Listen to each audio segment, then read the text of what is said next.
Hello, hello, bonjour à tous. Bienvenue dans cette nouvelle vidéo sur le décryptage des énergies de la nouvelle lune en Vierge du 9 septembre prochain, donc dimanche, 18h01 temps GMT, 17 degrés Vierge.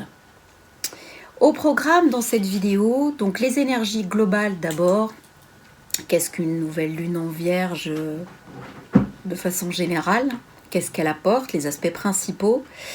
On va voir à propos, c'est quelque chose que je vais essayer de mettre en place et y penser un peu parce que je sais que ça va vous faire réagir et je vais en profiter un petit peu de façon tout à fait insidieuse pour essayer de rattacher chaque énergie de lune à une actualité. Alors je le fais plus ou moins, mais c'est un petit peu dans la masse. Là, au niveau des aspects principaux, je vais vous dire à quoi c'est rattaché. Là, on va voir par exemple, c'est rattaché à la rentrée, évidemment, mais c'est pas rattaché qu'à ça. On a vu la démission de Nicolas Hulot, on a vu donc l'agriculture, l'écologie, la santé, les vaccins, l'administratif, Parcoursup pour les après-bacheliers qui est à la ramasse.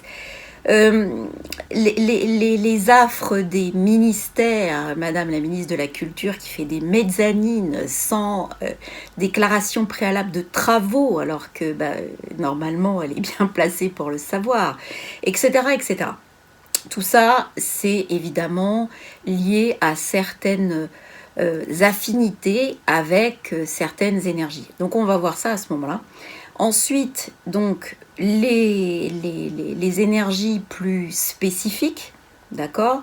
Donc avec ce qu'elle porte en elle. Et on va voir que cette nouvelle lune en Vierge, elle est particulièrement... elle pique, on va dire qu'elle pique. Ensuite, les énergies fuseaux horaires, hein. J'ai fait un petit zoom sur le Japon. Alors c'était juste avant qu'il y ait ce séisme. J'avais déjà trouvé que le typhon était déjà intéressant, n'est pas le mot, mais que le typhon était déjà particulièrement problématique. Et là, on va voir que il n'y a pas que ça.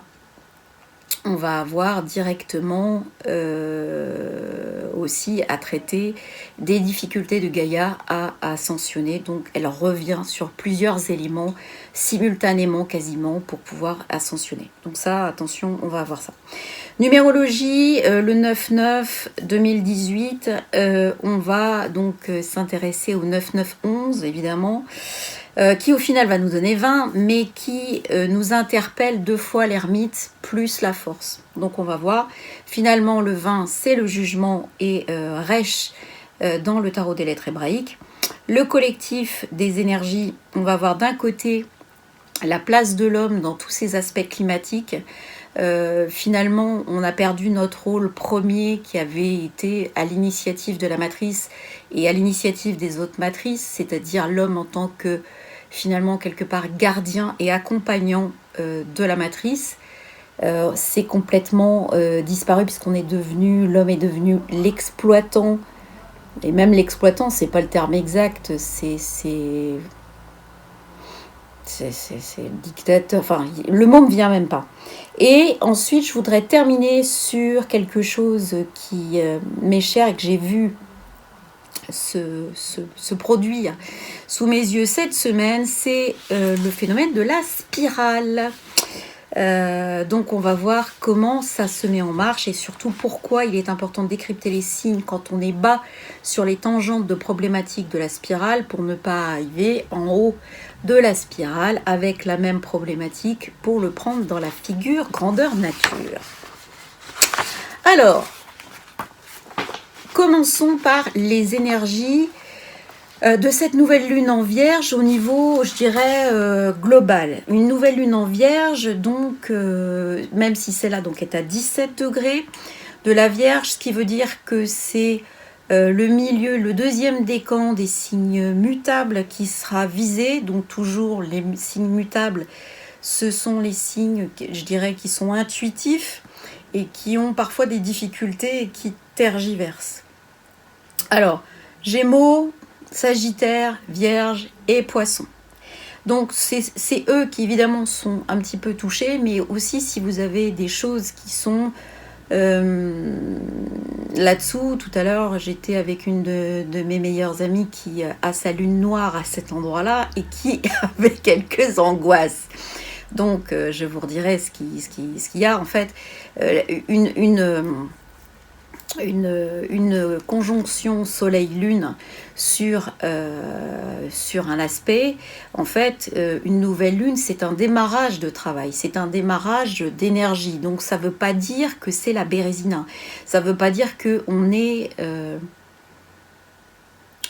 on va subir un jet de pierre. Ça veut aussi dire qu'on va aussi pouvoir avoir une opportunité de délivrer ou de faire sortir quelque chose. Alors j'insiste en ce moment sur le fait de voir les choses comme des opportunités de libération, parce que c'est le cas déjà et d'une. Ensuite, parce que nous avons forcément ce travail à faire avant de pouvoir être laissés libres de notre choix et de nos agissements. Sinon on est rattrapé par des vibrations basses en permanence, donc il faut se séparer d'un certain nombre de choses. On verra à quel point dans cette nouvelle lune les choses peuvent être assez demander de la séparation, demander de la mise au point, demander de l'éclairage, d'accord, de quelque chose qui coule comme une évidence. Alors en termes généraux, une nouvelle lune en Vierge cible des démarrages sur un certain nombre de thèmes. La Vierge, c'est quoi? L'analyse, le mental, l'hygiène, la santé, l'alimentation, la médecine, l'organisation, le travail au quotidien, la routine. C'est pas un signe émotionnel, autant ça peut être un signe où l'émotionnel est vite somatisé en fait, la Vierge. C'est ce que on a mal au ventre quand on rentre à l'école. Voilà, l'intestin qui est donc Mercure, le maître de la Vierge, va être sollicité et on va avoir un problème à ce niveau-là. Donc on va devoir travailler sur les somatisations aussi. Qu'est-ce que c'est d'autre, la nouvelle lune en Vierge? C'est l'agriculture, beaucoup. On voit la position de Cérès qui est particulièrement, je vais vous renvoyer à certains articles de mon ami Lune Soleil qui a fait de très bonnes choses sur justement l'agriculture et la position de Cérès qui est assez malmenée.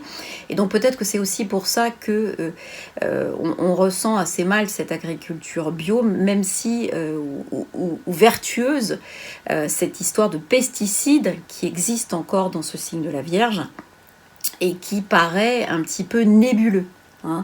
Donc voilà, il y a quand même un certain nombre de choses qui sont un petit peu là-dedans et qui doivent être traitées, mais on voit que finalement c'est pas tout à fait ça. Cette Cérès également, qui est opposée au Chiron, donc c'est-à-dire à la guérison de son agriculture, on voit qu'elle peine aussi dans la vente.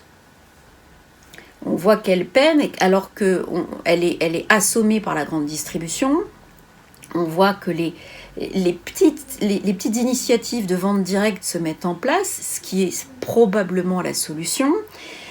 Donc il faut réapprendre à travailler pour ces paysans, ces agriculteurs, ces maraîchers et modifier tout un tas de choses pour pouvoir être au contact des gens. Et c'est quelque chose qu'ils ont perdu, alors qu'avant, effectivement, ils étaient tout le temps au contact, puisqu'on venait à la ferme, même moi étant petite, je l'ai fait, on va à la ferme, on achète les fromages, on achète le lait dans la laitière, avant qu'il soit pasteurisé, on revenait avec le lait tout chaud, etc. etc. Donc il y avait forcément un contact direct.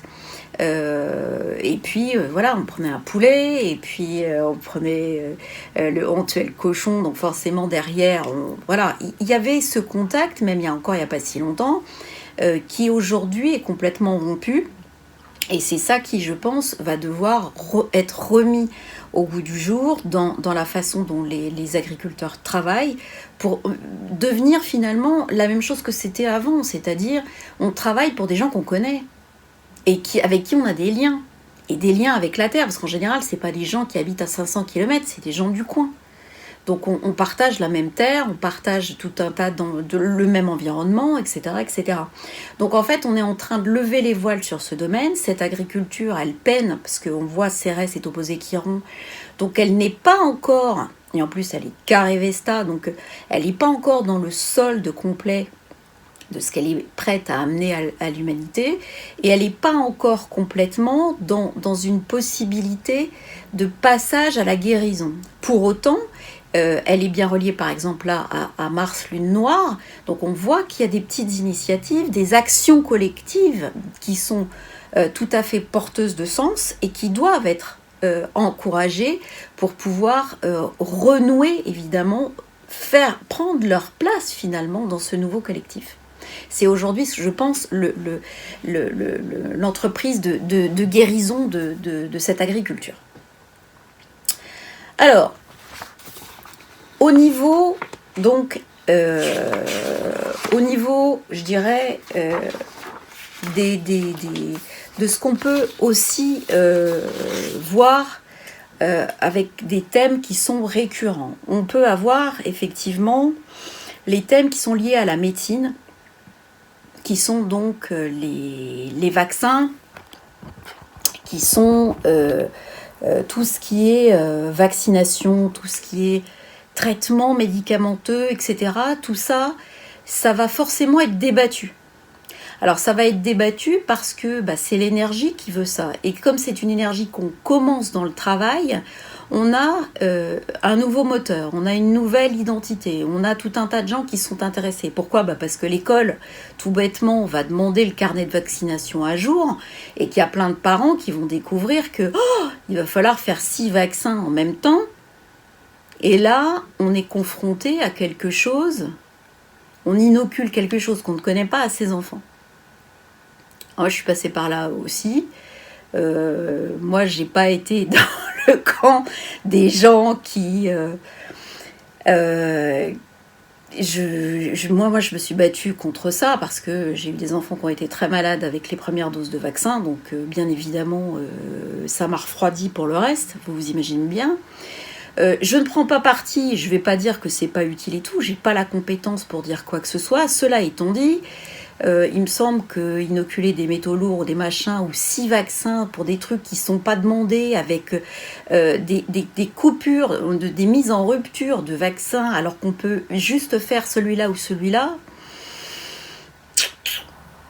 Déjà, la démarche commerciale me choque, tout simplement. Me choque, j'aime pas cette façon qu'on peut avoir de prendre les gens en otage, d'organiser la rupture de stock d'un médicament ou d'un vaccin simplement pour dire c'est pas grave, on va vous obliger. Voilà. Après, c'est normal que ce sujet soit débattu au milieu de tout ça. On est, par rapport à tout ça, au milieu d'un certain nombre de choses qui doivent passer par cette guérison, qui doivent aller chercher, je dirais, un sujet qui est la Vierge, le fond de domaine de la Vierge. Donc on a effectivement l'agriculture, on a tout ce qui tourne autour de la médecine, donc on avait vu les histoires de SAMU, etc. etc. On entend encore parler qu'il y a plein d'appels qui ne sont pas pris en compte, etc. etc. Voilà, ça c'est des choses qui sont portée par cette lune en Vierge. L'organisation du gouvernement, les remaniements, tout cet administratif, je dirais, global, organisationnel de gouvernement. Tout ça, effectivement, le ministre de l'écologie qui démissionne, c'est dans ses énergies de notre lune spécifique, en Vierge. Parce qu'elle est, elle est un peu trash. Donc, effectivement, on parle de ces domaines-là maintenant. Et il y a un vrai débat à mener sur l'écologie. C'est pour ça qu'on a une ouverture de lune en Vierge. C'est parce que ce débat devrait être mené. Alors, je ne vous dis pas qu'il sera. Compte tenu de la personnalité qui a été nommée, je pense pouvoir vous dire que J'ai pas ce sentiment, d'accord? J'espère me tromper, hein. J'espère me tromper. Des fois, on peut être surpris. Je ne demande qu'à l'être. Bon, bref. Sincèrement, voilà, on a des choses qui sont portées par la Vierge, qui sont très très fortes en ce moment, et qui forcément vont ressortir parce qu'on doit démarrer un travail là-dessus. C'est un peu comme si on avait encore une chance d'aller résoudre nos problèmes climatiques. Je vous dis pas qu'on va la saisir, mais on nous l'offre. Voilà. Alors, dans la spécificité de notre lune, comme vous pouvez le voir, on a une nouvelle lune. Il y a beaucoup de choses en Vierge, hein. On a le soleil et la lune, bien évidemment. On a Mercure, Pallas, en plus. D'accord ? Tout ça, c'est joyeusement opposé à Neptune et Nessus. Alors, la Vierge, c'est aussi le concret, hein. C'est quelque chose qui est proche de la Terre, l'organisation matérielle, hein. D'accord ?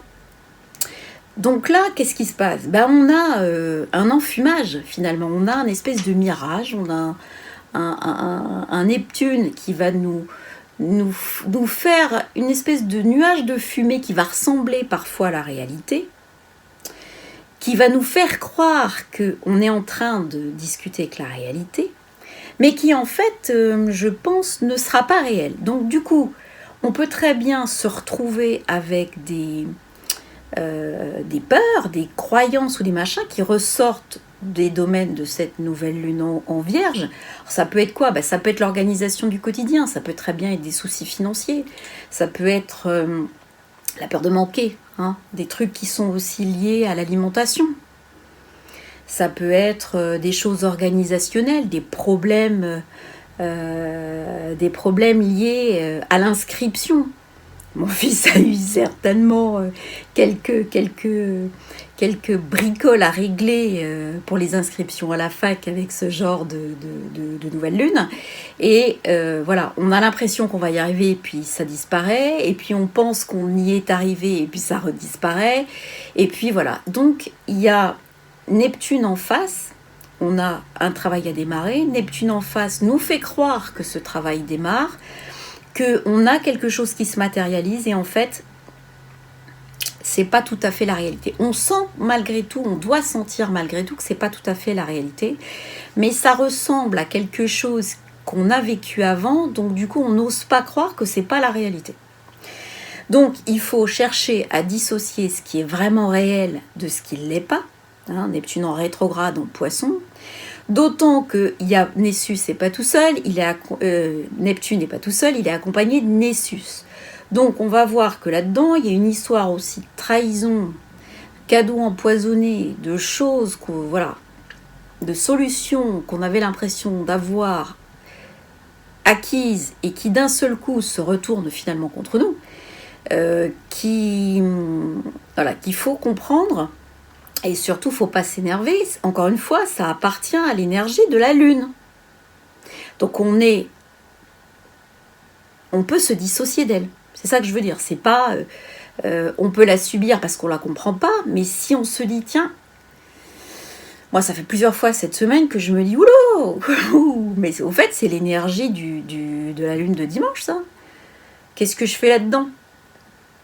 Et donc du coup, hop, pas en arrière, puis je dis à mon entourage, attention, ça c'est la lune de dimanche qui est comme ça, donc on va pas s'approcher de trop près, on va la laisser toute seule et on va pas s'approcher de trop près.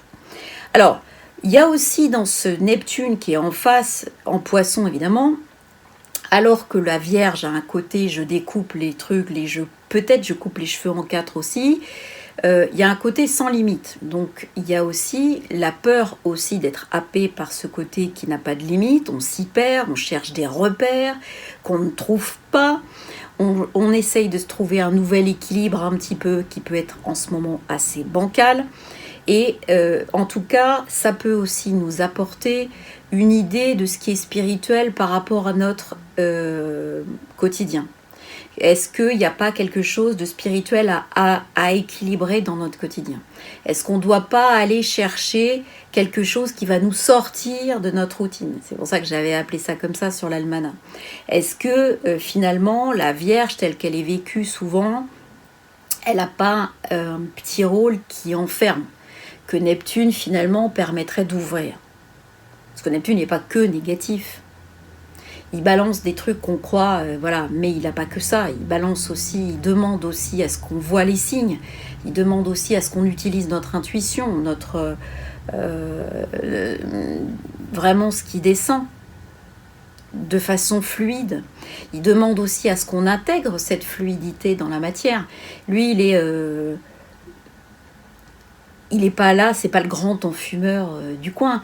Il est là pour nous dire, voilà, il y a, là, dans cette nouvelle lune en Vierge, vous pouvez aussi intégrer de l'intuition dans la matière. Les signes que vous recevrez ne seront pas sous forme d'intuition, mais directement matérialisés. Et voilà, et ça va changer. Donc il y a ce côté très positif de ce côté-là. D'accord ? Le Mercure en Vierge, lui, il a tendance à hyper mentaliser ce qui se passe. Le Mercure en Vierge, lui, il va aussi peut-être avoir tendance à somatiser des choses qu'il ne comprend pas. Donc attention à ne pas avoir mal au ventre, de ne pas focaliser aussi tout un tas de choses au niveau de la nervosité et du stress, avec une position de Mercure en Vierge comme ça. Alors Mercure, il est quand même sextile, il est conjoint Pallas, donc il est aussi avec son nouveau double de 5D, et il est aussi sextile à Vénus. Alors Vénus rentre en Scorpion, donc elle est en exil, puisqu'elle est maîtresse du Taureau, donc elle est dans le signe d'en face, donc elle va avoir tendance à fonctionner de façon magnétique. C'est-à-dire être vraiment, il va y avoir des choses, des emprises possibles, puisqu'elle arrive dans le signe de Pluton. Donc elle va avoir une énergie qui va totalement changer. On va voir comment, puisque en plus elle a des aspects un peu lourds. Donc attention à cette Neptune, à cette Vénus, attention à ce changement d'énergie de Vénus. Mais qui est encore captable par le mental. Hein. On est encore capable de comprendre ce qui nous arrive dans ce changement d'énergie qui est lié au corps, qui est lié à l'amour, qui est lié à l'image. On voit, il y a changement, clac, on bascule, ça devient magnétique, il y a une espèce d'attraction, d'envie de faire des choses différemment, des choses un peu passionnelles qui peuvent se déclencher, etc. etc. Alors, on a vu que Mercure et Pallas étaient conjointes presque en Vierge. Eux, ils sont opposés Nessus, donc l'astéroïde de le Centaure, qui a essayé de violer la femme d'Hercule et qui a fini par, avec ce poison que Hercule lui a envoyé, en duel avec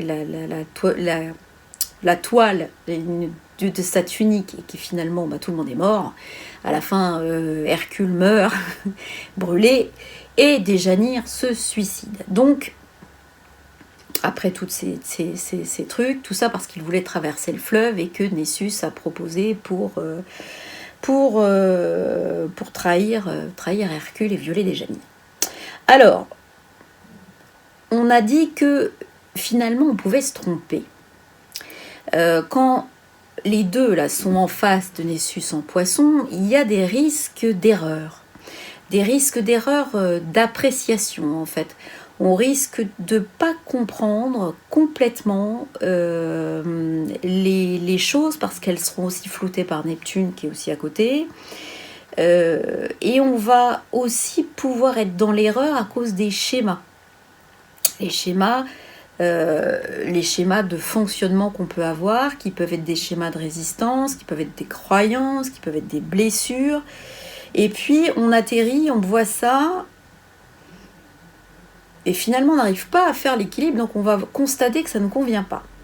Donc du coup, il peut y avoir, pour qu'on arrive à prendre conscience de certains schémas que les autres ont en face de nous, puisqu'on les a aussi peut-être un peu nous-mêmes, on va prendre conscience de ça suite à un problème, d'accord ? Suite à des trahisons, suite à des vérités qui sont pas forcément bonnes à dire, etc., etc. Alors, pour autant, Vénus, alors, est bien reliée à ça, donc on peut avoir une bonne communication avec Vénus, même si elle se trouve en Scorpion, ça ne change rien.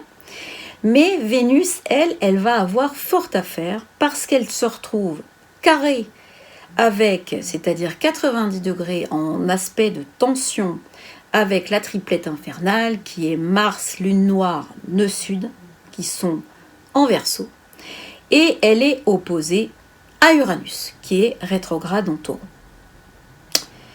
Donc là, on se retrouve avec d'anciennes relations magnétiques, karmiques, en tout cas qui ont été peut-être des relations très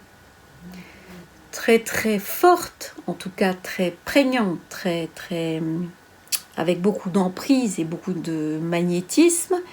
On va se retrouver avec des relations qui vont être sous tension. On va chercher à retrouver d'autres fonctionnements.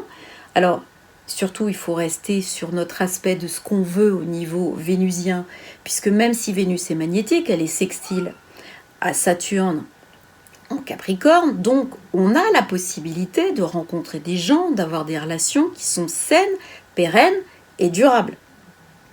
Mais sur la totalité, il y en a qui peuvent être complètement trashés de façon très soudaine pour des raisons qui ne sont pas forcément même apparentes, parce qu'elles doivent se terminer.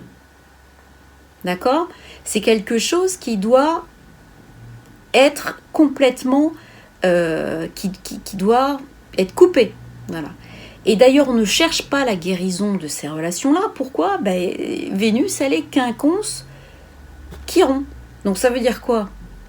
Quinconce Chiron, ça veut dire qu'il y a bien une énergie de guérison qui existe, mais pour l'instant, non. Le quinconce dit qu'elle n'est pas active. Donc on ne cherche pas à guérir d'anciennes relations, on cherche simplement à les couper. Vénus opposée Uranus, c'est carré Mars, Lune noire, Nœud sud, en Verseau. C'est d'un côté au niveau individuel, ça peut être... Alors il peut y avoir des nouvelles relations, on peut avoir l'impression que c'est des nouvelles relations parce qu'il peut y avoir un flash, un coup de foudre, un machin très fort qui en fait est une reconnexion d'une ancienne relation.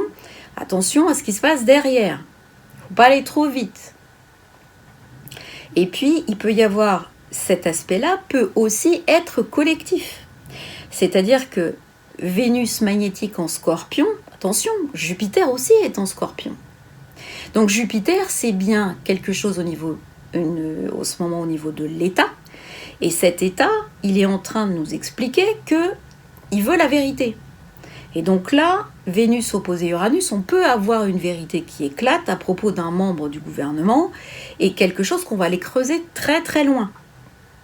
D'accord ? Il peut y avoir, d'autant qu'elle est carrée à Mars, Lune noire, Nœud sud en Verseau. Donc il y a un aspect collectif, il y a un aspect, en plus opposé Uranus, le maître, c'est lui qui a la maîtrise totale de l'aspect. Donc on voit que... Et il est en Taureau. Donc en fait, ils ont presque échangé leur maîtrise. D'accord ?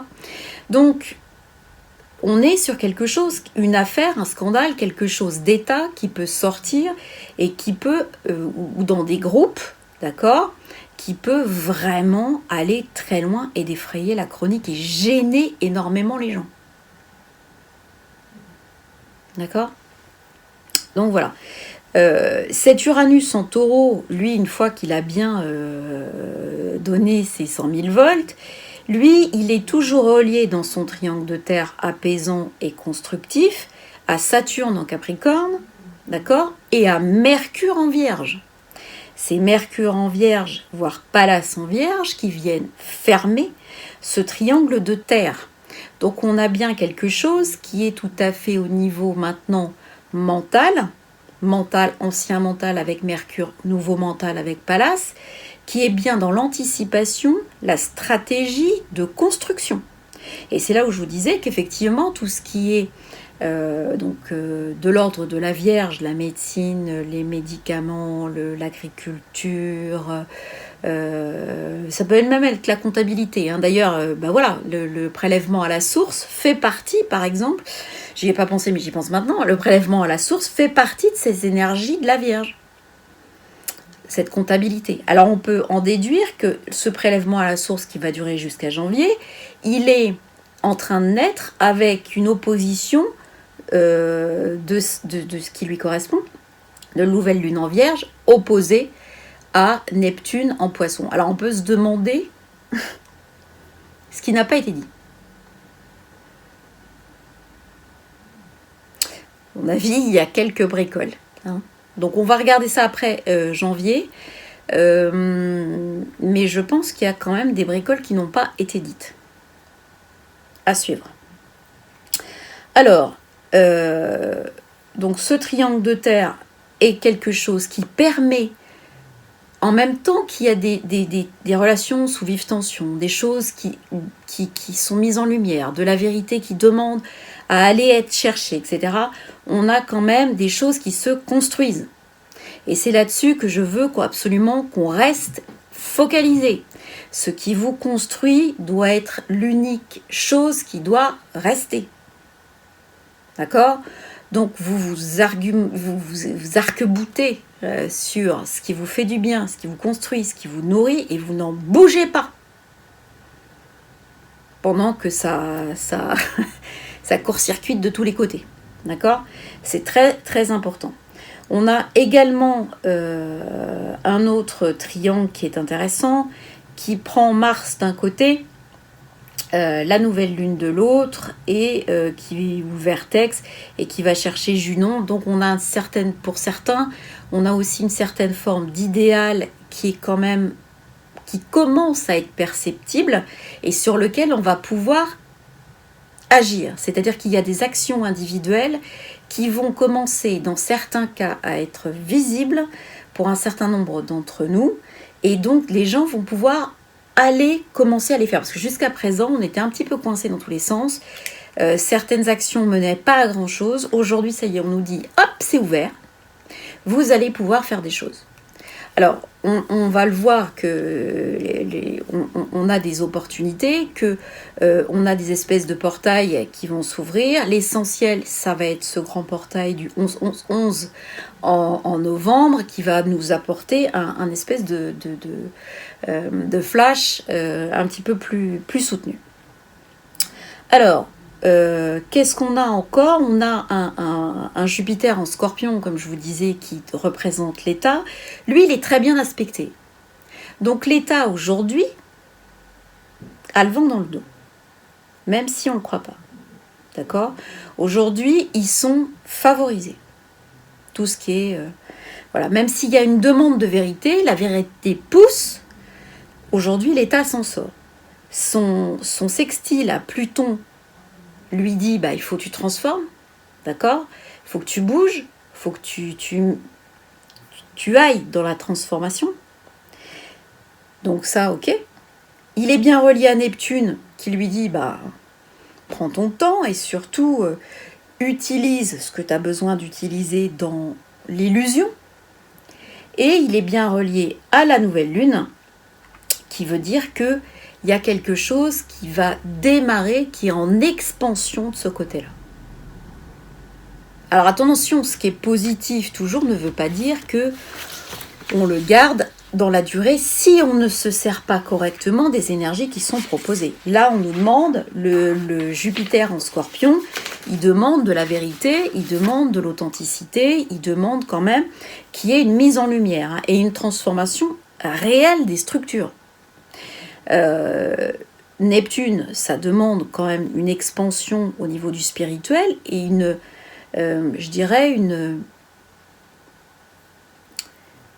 reconnaissance de ce qui est au-delà du matériel. Et sa connexion avec la Lune demande vraiment à aller vers une expansion économique. Hein.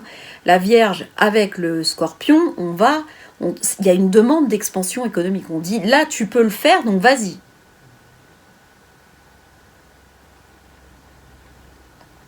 D'accord ? Donc, on est sur ce genre de choses au niveau, voilà, de la spécificité. Alors, là, on va arrêter. Qu'est-ce qui me reste à regarder ? Voilà, on a à peu près tout vu. Au niveau de Paris, donc on va commencer les fuseaux horaires. Au niveau de Paris, donc la nouvelle lune aura lieu à 20h01 le 9 septembre, ce qui nous donne un ascendant à 11 degrés 31 minutes en Poisson. Et donc ça nous donne un ascendant qui va être entre Nessus, encadré de Nessus et de Neptune. Donc on voit que la nouvelle lune, elle va être en maison 7, donc la maison des contrats. Donc ça veut dire que tout ce qui effectivement est du domaine de la signature de contrat, du domaine du couple, du domaine du travail, du domaine de finalement des documents contractuels, etc., va être sous les feux de la rampe et va être soumis à peut-être pas mal d'illusions. Donc on est en train de nous enfumer, peut-être de construire quelque chose dans notre dos qui ne sera pas la vérité. C'est pour ça que je vous dis, c'est particulièrement vrai pour le prélèvement à la source, où on va voir, en tout cas annoncer un prélèvement à la source pour une énergie de nouvelle lune en Vierge avec une opposition Neptune, Nessus. C'est comme un peu si vous avez la fée Carabosse qui vous jette au sort. Hein. C'est pas tip top hein, quand même. Hein. Il y a un petit peu plus. Voilà. Donc on a après le Jupiter où on a dit c'est chouette, il est sextile à la nouvelle lune, il va nous permettre une expansion économique. Lui il se retrouve en maison 8. Donc maison, je dirais, des transformations. Pas de bol. Maison finalement de tout ce qui est complètement caché, de la haute finance. Hein. Le 8, c'est les héritages. Donc, on voit que finalement, il y a quelque chose de financier, c'est bien ce qu'on disait, mais il y a des changements à faire, hein, parce que là, on est sur quelque chose qui est un peu bancal. Donc la Vénus, elle est en cuspide de 8. Le Uranus en face, il est en 2. Alors attention aux relations matérielles, machin, les divorces avec des histoires de patrimoine à l'intérieur. Ça peut très bien ne pas jouer en votre faveur. D'autant que le carré de Mars, Lune Noire, Nœud Sud aura lieu en 12. Donc c'est les épreuves, tout ce qui est caché, tout ce qui est lié aussi aux hôpitaux, tout ce qui peut être occulte, tout ce qui peut être... voilà. Donc il y a quelque chose qui émerge de là-dedans qui n'est pas forcément super tip-top. Hein. Voilà, qui n'est pas du meilleur goût, on va dire. Hein. Pluton en Capricorne en 11 va demander évidemment une transformation des structures collectives. Et Saturne en 10 en Capricorne va demander à ce qu'il y ait une politique forte qui soit menée. Et donc, c'est une politique totalitaire. C'est pas du tout la démocratie. Pour aller chercher la démocratie, il faudrait regarder où est la Lune. La Lune, elle est évidemment avec le Soleil en Vierge. Elle s'occupe d'aller chercher la compta, d'aller compter combien il nous reste sur le compte, de s'assurer qu'on ne manque de rien, etc. etc. Le Neptune sur l'ascendant va avoir pour, je dirais, élément connexe de jeter très sincèrement un flou et parfois une espèce d'atmosphère un peu pessimiste sur la zone. Donc, ne restez pas accrochés à des choses qui vous font mal. et qui vous entraîne vers le bas. Là, je pense aussi à une amie que j'ai vue ce midi, qui reflète complètement bien ce poids de Neptune qui nous entraîne dans le fond, en fait. Là, évidemment, Mercure en face va dire on se bat. Je vais vous dire ce que je lui ai dit pour l'équilibrage. En fait, c'est peut-être bien de lui faire une place à ce mal et ce côté noir qui... ce problème, il faut, avant même d'essayer de le comprendre et entrer dedans, accepter qu'il soit là. Accepter que ce truc qui vous fait mal, il ait sa place finalement. Et faites-lui une place, donnez-lui une case, et puis dites-lui, bon bah tu restes bien là, et puis moi du coup je vais pouvoir, maintenant que tu es là, et je sais que tu es là et que tu as une place là, parce que finalement tu es là dans mon histoire, maintenant je vais pouvoir je vais faire une case aussi pour la joie, je vais faire une case aussi pour un truc où je vais aller avec mes copines, où je vais aller me balader, où je vais aller au cinéma, où je vais aller faire un truc qui me plaît, où je vais aller chanter. Voilà. Tout ça, c'est une façon de reconnecter les différentes facettes de nous-mêmes et d'en faire un tout. Parce que, encore une fois, on n'est jamais que de la lumière ou que de l'ombre. Et notre équilibrage, il est jamais avec une ligne. C'est une espèce de vague, en fait. C'est une énergie, donc c'est une espèce de vague. Donc parfois, il y a une espèce de vague de noir qui se teinte de gris et qui redevient blanche. Enfin, il y a quelque chose qui se mélange, qui n'est jamais stable, qui n'est jamais fixe, qui n'est jamais... La dose bouge en permanence, en fait. D'accord ? Donc voilà. Donc ça, c'était pour Paris. Pour Tahiti et Hawaï. Alors, UTC, moins 10. Hein, je continue avec mes fuseaux horaires, hein, je sais. Donc là, on va avoir cette nouvelle lune le dimanche 9 septembre à 8h01 du matin. D'accord ? Donc, ce qui nous donne un ascendant à 24 degrés 22 balance. Donc, qui aura dans sa maison 1 Vénus. Donc, ce qui comptera, ce sont les relations. C'est la façon dont on pourra mener à bien des relations ou au contraire couper d'anciennes relations toxiques. D'accord ? Parce qu'on parle bien de toxicité. Alors la nouvelle lune, elle aura lieu sur la cuspide de la maison 12, ce qui veut dire qu'on aura tendance, donc je pense là à ma copine Théa, à lever ce qui a été caché, à pouvoir ouvrir ce qui a été caché. Et donc, oui, c'est une bonne période pour pouvoir aller vers la résolution de tout un tas d'affaires, même de famille, puisque là, on va voir que Pluton, Mars, Nœud Sud et Lune Noire se retrouvent en maison 4. Donc, la maison de la famille, et en Verseau, donc le groupe famille. Donc, ça peut être un groupe, simplement le petit groupe de la famille, mais ça peut être une espèce de collectivité qui peut être impactée par tout ça. D'accord ? Donc on peut avoir un collectif qui est beaucoup plus grand qu'une simple famille. Ça peut être plusieurs familles, ça peut être le clan, ça peut être tout un tas de choses. Et ça, on se retrouve avec donc des choses, des vérités qui doivent sortir, qui doivent être réglées.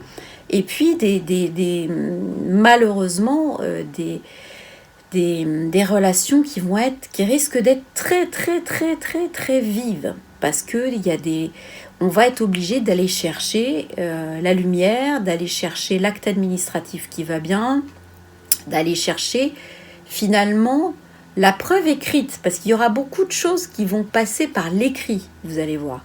Parce que la Vierge, c'est pas comme le Gémeaux, hein, c'est pas quelque chose d'oral. On est face à quelque chose qui est écrit. Une transmission qui est écrite, quelque chose qui est engrammé comme le mercure dans l'intestin, d'accord ? Il va y avoir quelque chose de formel. Donc, on est là-dessus. Le Chiron, d'ailleurs, en 6, début bélier, lui, il va aller chercher directement à guérir le groupe. Lui, il va aller chercher tout ce qui est guérison par le travail, par la santé, il va vraiment s'occuper de ces domaines-là de la Vierge, la maison 6 étant le corollaire de la Vierge. Donc on a vraiment une guérison qui est attendue aussi dans des domaines administratifs, d'accord, pour Tahiti et Hawaï. Donc par contre, au niveau relationnel, il y a quand même des choses à expliquer. Et il n'y a pas beaucoup de possibilités d'exprimer ça correctement, il y a beaucoup de résistance. Saturne est localisé dans une maison 3 en Capricorne et il est rétrograde. Donc voilà, par contre, il faut s'appuyer sur le Jupiter qui est en maison 1, en Scorpion, et qui va essayer de dynamiser tout ça et donner de l'optimisme. Jupiter en maison 1, dans une configuration comme ça, on a de la chance. La chance est avec ceux qui vont essayer de faire quelque chose. Alors, donc, la suite. J'ai repris le Yellowstone, le UTC-7, donc Los Angeles, Californie, voilà. Donc, on a une nouvelle lune le 9/9/2018, l'heure 11h01, et ce qui nous donne un ascendant à 12°21, et là, ça va être conjoint Jupiter. Donc là, on va sur quelque chose de différent. On va sur l'économie et le collectif. Qu'est-ce que peut apporter l'économie au collectif ? Donc là, c'est un peu différent. On va communiquer, mais on va communiquer. Alors, il va y avoir des récessions, il va y avoir quelque chose qui va piquer au niveau matériel, puisque Saturne est en 2. Alors, Jupiter est en 1, donc il a tendance à aller dire « allez, allez, allez ». Et Saturne est en 2, et là, il dit « oula, oula, oula, oula, oula ». Non, non. Et donc on communique sur une espèce on veut modifier quelque chose. On veut, Pluton est en 3, et puis il veut couper avec ce qui est ancien. Lune noire, nœud sud et Mars en Verseau sont en 3. Donc on communique sur d'anciennes bases, on communique des trucs qui sont plus bons, on communique des choses qui ne marchent pas. Voilà. D'autant qu'on a un Neptune en maison 4 qui va un peu flouter le Mercure, Pallas qui sont en maison 10, donc ils vont avoir tendance à vouloir exprimer des choses par écrit, mais ça va être un peu flouté. D'accord ? Il va y avoir une vague d'illusions, une vague de fumée qui va empêcher que ça communique correctement.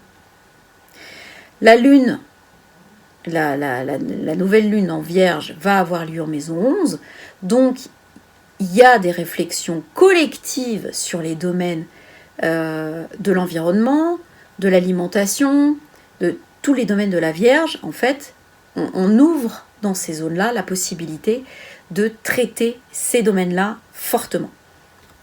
Donc ça, voilà. La Guadeloupe et la Martinique, UTC-4. Donc, on a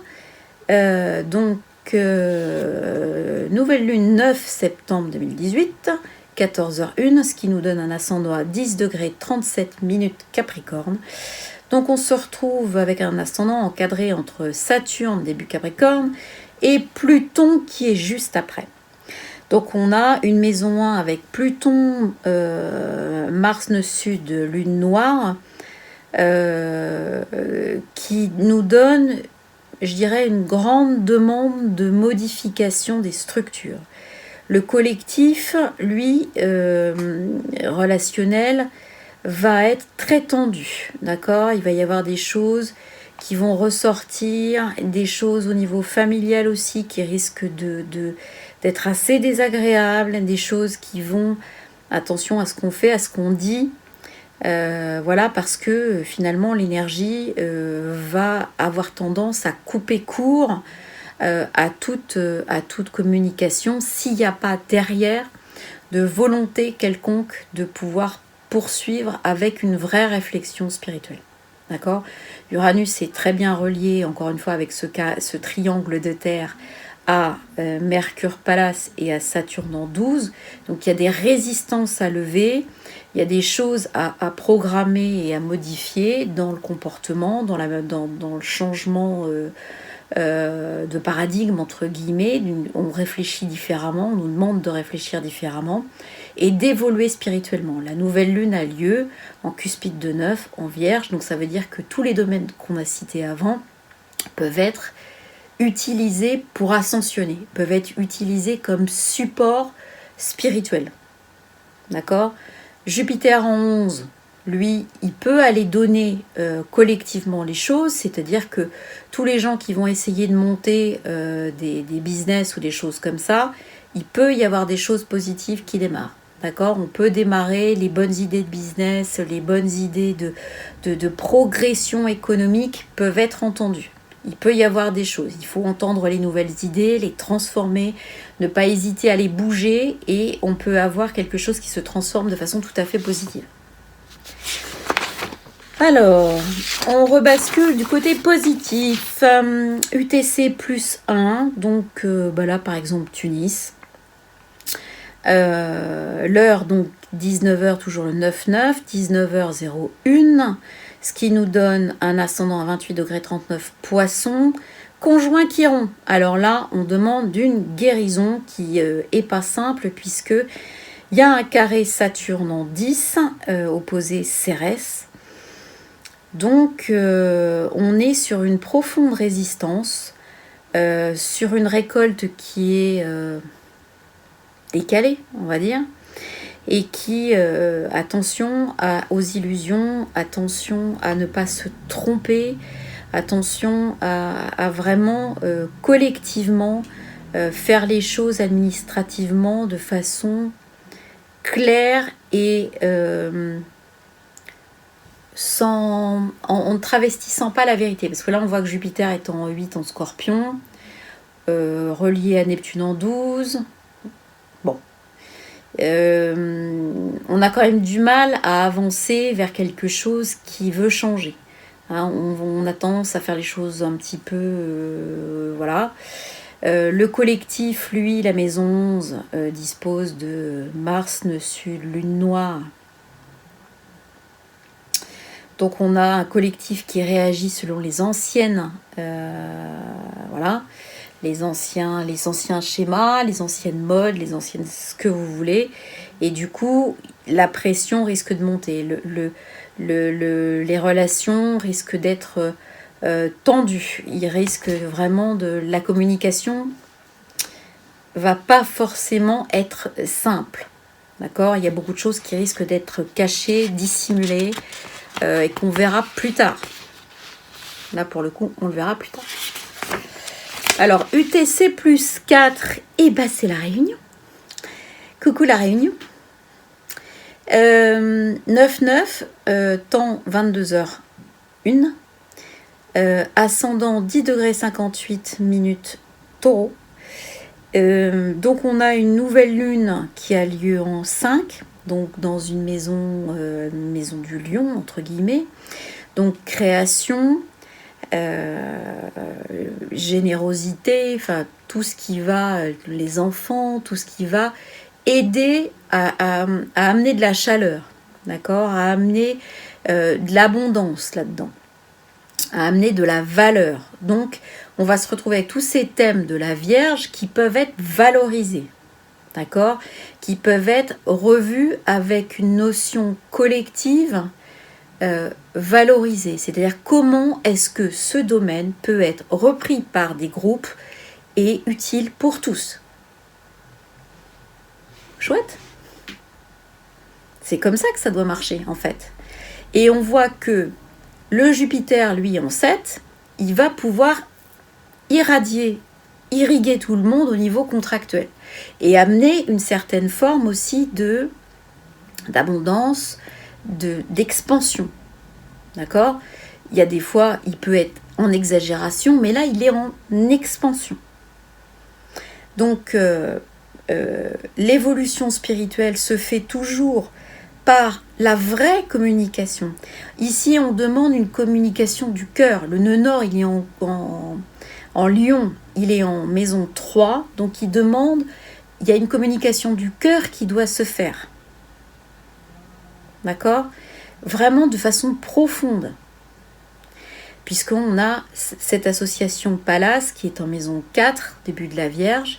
Donc on a bien cette demande profonde, émotive, puisqu'on est relié encore au signe du Cancer, qui va nous demander de revoir avec cette lune finalement toutes nos valeurs, tous nos modes de communication pour qu'un il soit vrai, il soit chaleureux, il soit ouvert par le cœur. D'accord? Et finalement, notre évolution spirituelle va consister à mettre cette triplette infernale de lune noire, nœud sud et Mars, on va la digérer, d'accord, en Verseau. Et on va faire de cet ancien collectif une force on va permettre à Uranus qui donne un coup de flash là-dedans et surtout un coup d'électricité pour transformer un petit peu tout ça. Un éclair. Donc il y a vraiment quelque chose de positif qui peut avoir lieu dans ce coin-là. Alors positif partout, hein, mais là on est vraiment sur quelque chose où finalement collectivement on peut commencer à travailler. D'accord? Il peut y avoir des choses qui se mettent en place, il peut y avoir des choses qui bougent, malgré peut-être des choses... alors, il y a des structures qui peuvent être complètement modifiées. Hein. Ça peut être... le Saturne, il est en maison 8, donc on peut avoir complètement une mise à plat de certaines structures. Donc l'acceptation de cette mise à plat, le Chiron en 11, il va aller chercher l'action en bélier, l'action individuelle, qui va permettre de couper ce qui est toxique au niveau collectif pour permettre, je dirais, une ascension collective. Donc, réellement, la transformation de certains secteurs peut commencer à avoir lieu grâce à cette nouvelle lune en Vierge. Alors, le Japon, donc UTC plus 9. Donc on est le 10, hein, cette fois-ci, le 10 septembre, donc lundi, 1h01. Et on est à 2 degrés 51 minutes du Cancer. Alors là, eux, ils ont pris cher. D'abord, le typhon, qu'ils n'ont pas vu une force comme ça depuis 25 ans. Et ensuite, ils se retrouvent avec un séisme de magnitude, je crois, 6,6 ou 6,7, et qui occasionne notamment pas mal de... Évidemment, il a bien plu, ça a été bien inondé, donc après, on a des bonnes coulées de terrain. On voit que la lune, la nouvelle lune a lieu en maison 3, donc qui est la maison de l'entourage proche et des frères et sœurs en général, mais aussi de la communication. Cette communication, elle est, on voit, opposée à Neptune, comme on le disait, Neptune en Poisson. Et lui, donc c'est cette tempête, il est en maison 9. Donc on voit que l'évolution spirituelle et ce qu'on nous demande, ce qu'on nous donne, passe par finalement la tempête de Neptune, qui est à côté de Chiron, qui est aussi... Donc on se retrouve à avoir le reste en maison 8 avec la lune noire, nœud sud, Mars, une évolution de Gaïa, de l'environnement, par une maltraitance, enfin par quelque chose qui est complètement disproportionné, par quelque chose qui se déchaîne, avec évidemment un Uranus qui est à côté, qui est toujours en cuspide de la maison 11, donc qui devient collectif. On est sur une obligation finalement de Gaïa de revenir plusieurs fois sur quelque chose de tellurique qui a résisté. Donc une mise à jour d'abord de l'élément air, d'accord, le nouvelle lune en maison 3, mais ensuite une mise à jour de l'élément terre avec Uranus en taureau qui est en 11, donc dans le collectif, carré à cette triplette infernale. Donc on est face effectivement à une espèce de doublon qui s'est organisé pour pouvoir se mettre à jour et se solder. Vraiment, il y a eu une envie de couper avec un égrégore humain. Nœud sud, lune noire, Mars sont en Verseau en maison 8. Donc il y a quelque chose d'humain qui a gêné.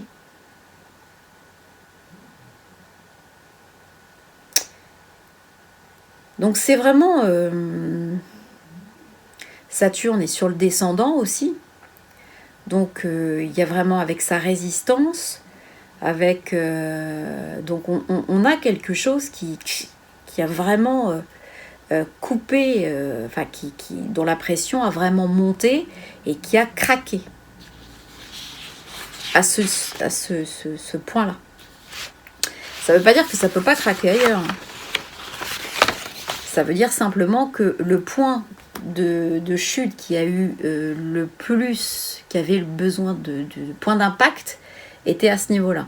Maintenant, le point d'impact, il va certainement être ailleurs. Il va s'être déplacé. Calculer ça, moi, je ne sais pas vraiment. Il y a un certain nombre d'autres zones qui doivent avoir ce point d'impact aussi en maison 8. À surveiller donc pour ce genre de truc. Et enfin Nouméa qui donc va avoir toujours cette nouvelle lune le 10 septembre à 5h01, donc ascendant 28 degrés 14 Lion, donc finalement là la nouvelle lune aura lieu en maison 1, ce qui veut donc dire que y a une demande d'auto-administration. Il y a une demande de gestion de tous ces domaines par, je dirais, l'énergie de l'île elle-même. De prise en charge de l'énergie de l'île elle-même pour pouvoir s'assurer sa propre évolution. Donc là, on a des groupes qui peuvent, lune noire, tout ce qui est toxique va apparaître au niveau... Alors, il y aura peut-être des grèves. Là, on est sur quelque chose qui peut occasionner des grèves, qui peut occasionner des choses qui peuvent remonter, mais qui peuvent être cassées, qui peuvent être des problèmes matériels. Il y a un sentiment, une sorte de sentiment d'abandon et une sorte de sentiment de blocage. D'accord ? On a l'impression de ne pas pouvoir aller au-delà et ça pose un problème parce que y a un sentiment d'illusion, de blocage, de manipulation. La communication est verrouillée, voilà. Tout ça, c'est pas clair et ça va avoir tendance à monter la frustration d'un côté, mais aussi le mécontentement de l'autre au niveau du groupe. Voilà. Alors ça, c'était au niveau astro. Alors, au niveau numéro, on a donc on avait cette lune, elle a lieu le 9/9/2018, ce qui fait 11.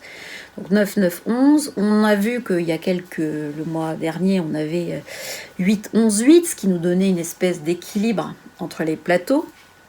Ensuite, on a eu 8/8/11, donc on a vu qu'on avait des domaines karmiques qui allaient se mettre en place et nous sortir pour ressurgir pour qu'on les traite, le 8/8, pour qu'on retrouve un équilibre autre. Et maintenant, c'est le 9/9, donc l'ermite, la force. Alors, ça va nous emmener jusqu'au 11/11/11, puisque...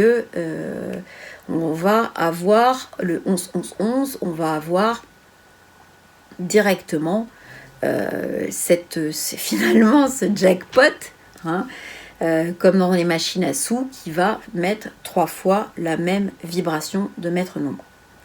Donc qu'est-ce qu'on nous demande avec ce 9/9 ? On nous demande, finalement, on nous met 2 fois l'ermite qui nous dit 2 fois attention, analysez l'environnement. L'ermite, il est dans son environnement avec une lanterne. Donc, il regarde autour de lui. Donc, on nous dit, attention, ne regardez votre environnement que par votre propre lumière. Et c'est bien normal, parce que quand on voit que Neptune est en face, on se dit, si on regarde par la lumière des autres, on n'est pas près d'arriver. Donc, il faut favoriser notre propre guidance pour arriver, finalement, à garder... le cap, tout simplement. Et attention, ça nous signale aussi que le facteur temps est important. La lame de l'ermite, il y a de la lenteur là-dedans. Il y a quelque chose qui indique l'hiver. Donc est-ce que les deux ermites, l'un à la suite de l'autre, nous indiquent, attirent notre attention sur une date en hiver? Est-ce que ça attire notre attention sur le fait qu'il faut regarder vraiment plusieurs fois les choses avant finalement de passer à la force et d'agir avec maîtrise? D'accord? L'ermite nous indique aussi que le lien à la Terre, à Saturne et au Capricorne, donc, est très présent. Or, on sait qu'on rentre dans une dynamique où finalement le Capricorne va voir en 2020 finalement tout se réunir entre Pluton, Saturne, Jupiter, etc.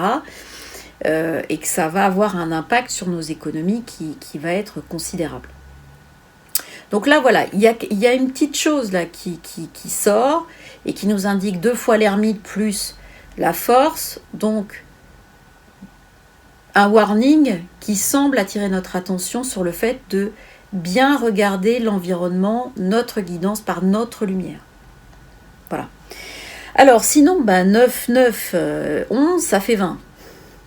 Donc, on va tomber sur le jugement. Alors, le jugement qui représente notre ami Gabriel, avec une trompette qui semble annoncer la fin du monde et finalement, quelque part, la renaissance qui va avec. D'accord? Puisque on voit qu'il y a un homme et une femme qui prient et il y a un troisième personnage qui sort d'un cercueil. Donc lui, il est, comme qui dirait, ressuscité. D'accord? Mais on le voit que de dos. Alors, les notions qui sont véhiculées par le jugement, c'est de la communication, c'est une nouvelle. On attend une nouvelle, on attend quelque chose. Il y a quelque chose donc des signes qui doivent arriver en se matérialisant. Alors, qui peuvent se matérialiser de façon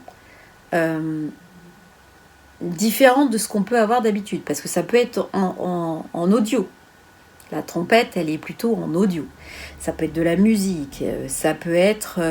je sais que il y a des vidéos qui circulent où on entend des bruits, des trompettes, enfin c'est pas des trompettes, c'est des bruits, on dirait des trucs bizarroïdes qui grincent, d'un grand chantier à l'horizon. Et voilà. Cette notion de jugement, de façon basique, elle dit, voilà, il y a une histoire de je me juge moi, je juge les autres, et finalement, je n'avance pas. Donc, je ne peux pas renaître, je ne peux pas changer d'état. Bon. Ici, on nous dit aussi que ce jugement, c'est une deuxième opportunité de faire les choses. Si je commence à comprendre que le jugement, c'est le changement d'état, cette fois-ci, on me laisse la possibilité de faire des choses correctement, je vais dire, ou correctement, je sais pas, mais enfin, en tout cas, c'est une deuxième chance. D'accord? Le vin, c'est la papesse de 2.0.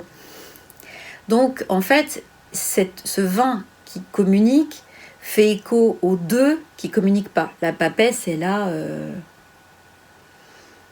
un mutisme, elle est beaucoup dans son intériorité. Là, on voit qu'on n'est pas du tout dans notre intériorité. Il y a un ange qui annonce quelque chose, il y a 2 personnes qui prient, un troisième qui ressuscite, enfin, il y a la foule, quoi. Il y a au moins 3 personnages, alors après, on peut dire c'est la Trinité, c'est machin, ces trucs. En tout cas, il y a foule. D'accord ? Ce vin, il est aussi... c'est cette papesse qui peut avoir pris un cycle de roue de la fortune, donc il peut avoir karmiquement évolué, qui lui a donné la communication. D'accord ? 2 fois 10. La nudité des personnages nous indique également qu'il y a un devoir de vérité, qu'il y a un devoir de transparence, qu'il y a un devoir de... on ne peut pas passer, c'est fini, on ne peut pas renaître à la vie en dissimulant quelque chose. Voilà, c'est ça qui est intégré là-dedans. Alors, le parallèle de ça dans les lettres hébraïques, c'est Resh, c'est la tête. Donc, lui, il est carrément relié à la valeur 200. Donc, 200, c'est encore bien au-delà. Donc, la tête, c'est on baisse la tête par humilité, par respect, devant finalement l'annonce qui est faite par le jugement, par l'ange. Et c'est surtout que quand on baisse la tête, en fait, on ne prend pas en compte les blessures d'orgueil ou d'ego. Finalement, il y a beaucoup d'humilité et on laisse ce qui est plus grand que nous se dérouler. D'accord. Le fait de baisser la tête indique également qu'il y a une compréhension différente des choses, qu'il y a une espèce de confiance dans la divinité, confiance dans ce qui va se passer. Moi, je trouve que ça correspond aussi à l'ermite et son bâton qui penche la tête pour pouvoir garder une espèce d'introspection, d'accord, se pencher sur soi dans le silence et analyser ce qui vient. Cette couleur, cette carte, elle a une couleur aussi de verte, de guérison. Le R de Resh nous rappelle évidemment le Raphaël de guérison, l'archange, qui par le système d'introspection va nous inviter à réfléchir sur et à guérir nos croyances, nos blessures, nos schémas, enfin blablabla quoi. Hein.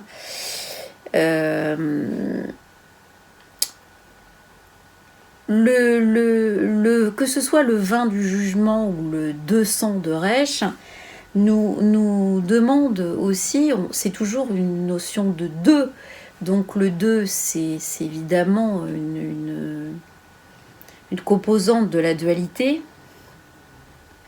qui peut être remis finalement en lumière, c'est-à-dire on retombe dans une histoire de choix.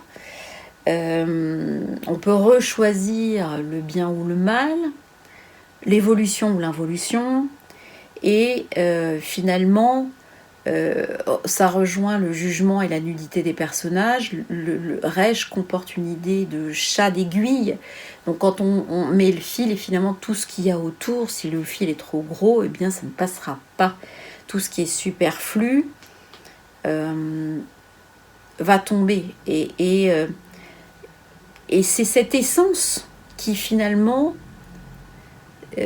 mise en lumière protège l'ego, parce que quand on se retrouve sans notion ni d'ego complètement, enfin d'ego au sens égoïsme, ni d'orgueil, en fait il n'y a pas de jugement, et le jugement c'est lui qui crée la souffrance, hein. C'est cette espèce de jugement de soi-même qui crée une souffrance, ou jugement des autres qui crée finalement la dissociation avec les autres. Donc on retrouve cette idée de dualité avec je mets les autres dans une case où je ne suis pas, et donc on a finalement une obligation de travail pour aller accéder à une sorte de tout. Alors Resh, c'est aussi une notion de finalement comme l'ange, et le fait de ressusciter avec ce petit personnage dans le bas, c'est une notion d'intemporalité, d'éternité, il n'y a plus du tout de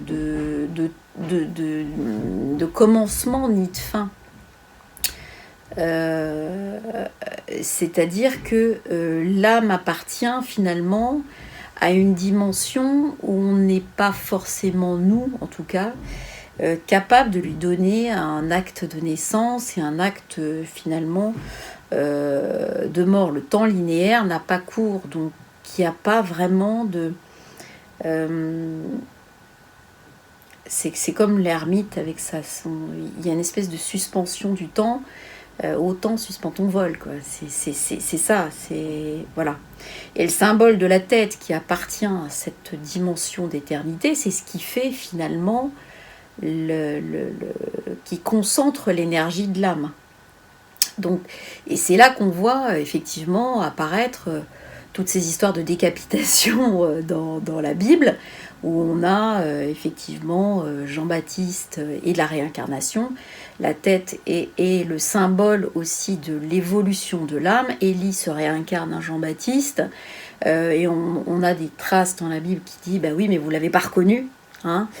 On a dans l'Ancien Testament, je crois, on a Judith et Holoferne, on a des symboles de décapitation justement où on a David et Goliath, où on a même, bon, ça, c'est pas nouveau que la tête est le siège de l'éternité et le siège de l'essence de l'âme. Gorgone qu'on décapite. Gorgone, ouais, il y a plein de choses comme ça, jusqu'aux djihadistes qui vont décapiter devant les caméras, parce que c'est ça, on coupe ce qu'il y a de plus noble chez l'homme, finalement, c'est quelque chose d'horrible. On a Judith et Holoferne, je l'ai dit, mais Salomé et Saint Jean-Baptiste, donc bien évidemment, elle avait demandé la tête de Jean-Baptiste. On a les chrétiens avec Saint-Denis, qui a eu plein de trucs de torture, et lui, il se balade avec sa tête sous le bras, parce que c'est le siège finalement de sa sainteté. Et puis, je dirais, le fait de reconnaître une valeur quelconque qui était associée au chef de guerre. Donc les anciens Celtes coupaient la tête et puis se trimballaient à cheval avec. Et puis on a eu l'aristocratie qui était, quand était jugée, était décapitée, alors que les gueux étaient pendus. Donc voilà, donc ce qui laisse une idée de que tout dans le temps, en fait, il y a eu, excusez-moi pour cette digression sur la décapitation, mais en fait, on a réellement, depuis l'origine de l'humanité, le sentiment que la sainteté ou la différence de l'humain est dans sa tête, dans son visage, voilà, c'est ce qui le différencie, et c'est par là qu'on le reconnaît. Voilà. Alors, fin de ces choses horribles. La dernière partie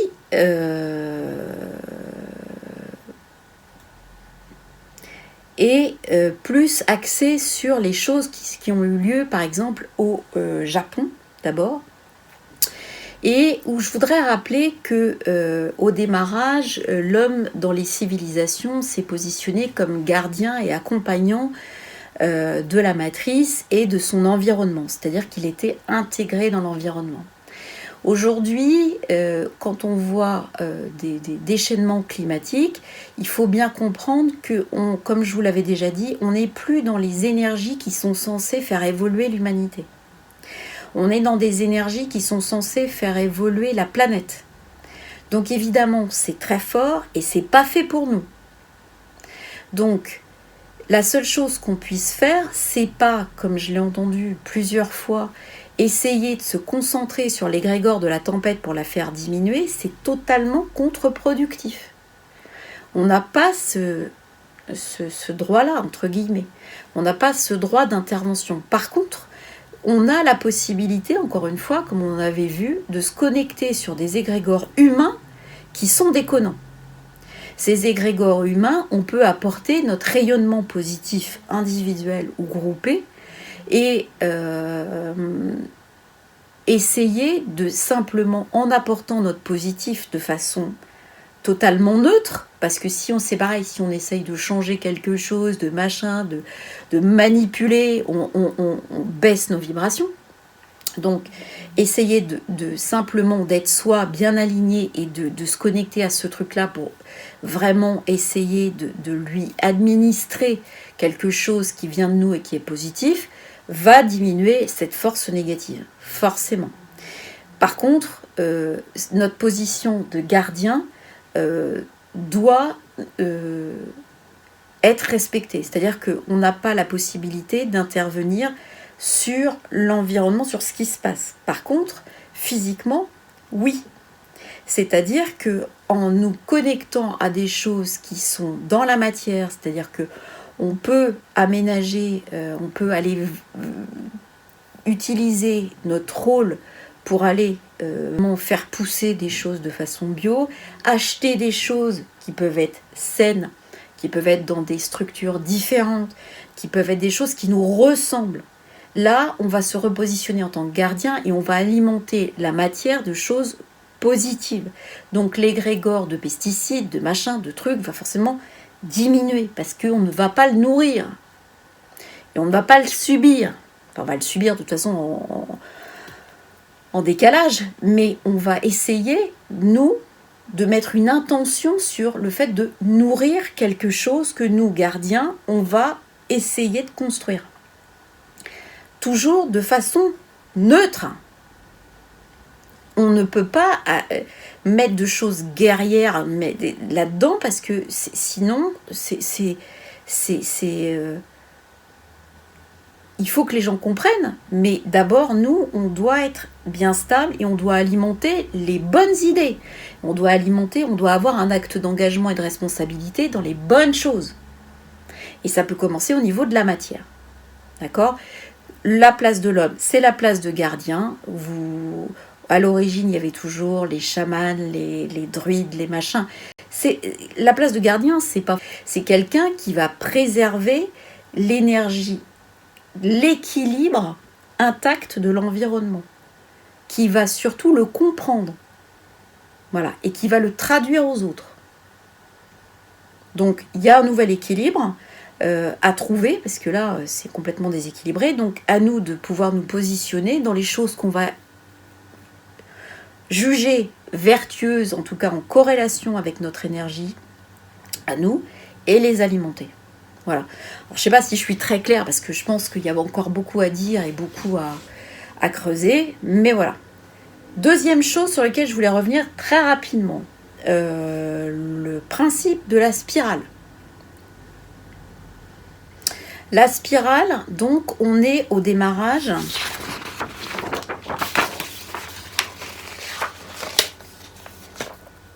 Là. Vous avez ensuite des problématiques, d'accord, qui sont des tangentes au point, qui vont aller, voilà. Et chaque fois que vous avancez sur un des anneaux de votre propre spirale, vous allez toujours rencontrer vos mêmes problématiques, mais à des niveaux différents. Et ces niveaux, à chaque fois, vous avez une opportunité, à chaque niveau, d'arrêter votre tangente. C'est-à-dire de la stopper là. En ayant compris. Si vous ne comprenez pas, donc il y a une situation qui se reprogramme, et quand vous allez retrouver votre tangente, vous allez vous prendre une vibration plus forte. Jusqu'à ce que vous compreniez que ce n'était pas ce qu'on attendait de vous. Le temps fonctionne aussi comme ça, ce qui explique que les lignes de temps, elles sont pas linéaires. Hein.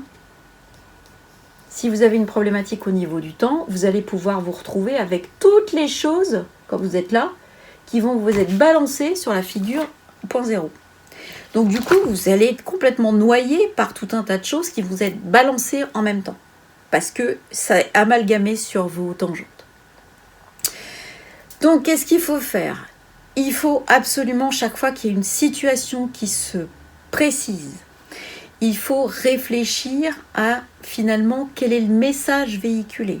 Qu'est-ce qu'il faudrait essayer de faire pour que ce truc se solde, d'accord ? Et comment, et essayer de voir toute l'analyse de l'environnement. Est-ce que ce truc s'est déjà passé ? Si oui, c'était comment ? C'était à quel sujet ? C'était avec qui ? Pour voir un petit peu quel est le fond qui aurait pu être problématique. Et ne pas faire de résistance ou de non-dit par rapport à tout ça. Ça permettra ensuite, je pense, d'accéder à une résolution du problème de plus en plus rapide et donc de moins en moins forte. Parce qu'en fait, la tangente, elle ne va pas avoir le temps de monter sur votre spirale. Voilà. C'était à peu près tout ce que j'avais à vous dire. Donc, c'est une nouvelle lune. Donc, pensez à vos intentions. Dans le domaine de la Vierge, donc pensez à votre alimentation, à l'agriculture, ce qu'on peut en faire, Gaïa, notre environnement, notre eau potable. Ça aussi, c'est compris dans la nouvelle lune en Vierge, les problèmes qui sont liés à l'eau. Surtout parce que Neptune est en face. Donc on peut avoir beaucoup de problèmes liés à l'eau, liés à la maladie, liés à l'épidémie. Ce Neptune en face, il est capable de déclencher des choses qui sont de cet ordre-là.